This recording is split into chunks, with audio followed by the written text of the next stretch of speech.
దేవకి నందన వాసుదేవ్. ఈ movie recent టైంలో థియేటర్లో రిలీజ్ అయింది. బట్ నేనే కొంచెం లేటుగా చూశాను. ఈ మూవీకి స్టోరీ ఇచ్చింది ప్రశాంత్ వర్మ.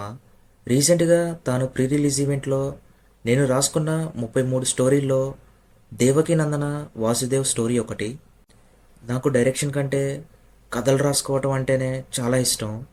కావాలంటే డైరెక్టర్ బోయపాటి గారు కూడా స్టోరీ ఇవ్వగలనని చెప్పారు. అలా దేవకీ నందన వాసుదేవ్ కథ ప్రశాంత్ వర్మదైతే దాన్ని ఎగ్జిక్యూటివ్ చేస్తూ డైరెక్షన్ చేసింది మాత్రం అర్జున్ జంధ్యాల గారు. ఈ మూవీలో హీరోగా సూపర్ స్టార్ మహేష్ బాబు మేనల్లుడైన అశోక్ గల్లా గారు నటించారు. మనోడి ఫస్ట్ మూవీ ఫ్లాపు. కనీసం ఈ మూవీ అన్నా బ్లాక్ బాస్టర్ అవుతుంది అని అనుకున్నాను. నాకైతే ఈ మూవీ చూసిన తర్వాత ఎందుకు చూసానురా బాబు అనిపించింది. ఇక మూవీ స్టోరీ విషయానికి వస్తే అందరినూ భయపెట్టే క్రూరమైన వ్యక్తి కంసరాజు. కాశీ దగ్గరున్న ఒక శివ ఋషి నీ మరణం నీ సోదరి యొక్క 3వ బిడ్డ నుండి వస్తుందని చెప్తాడు కంసరాజుకి. ఇందులో మన హీరో పేరు కృష్ణ, హీరోయిన్ పేరు సత్య. సత్యను కృష్ణ పెళ్లిలో చూసి ప్రేమిస్తాడు. సత్య ప్రేమ కోసం కృష్ణ ఏం చేశాడు?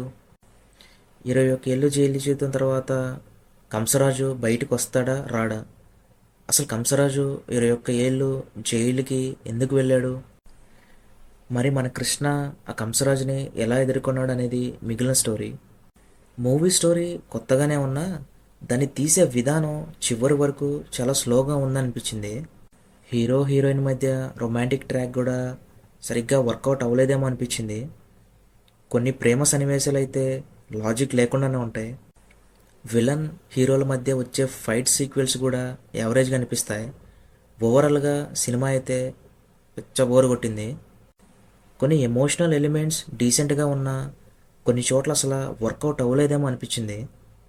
నాకైతే సినిమా అయితే చాలా బోర్ అనిపించింది.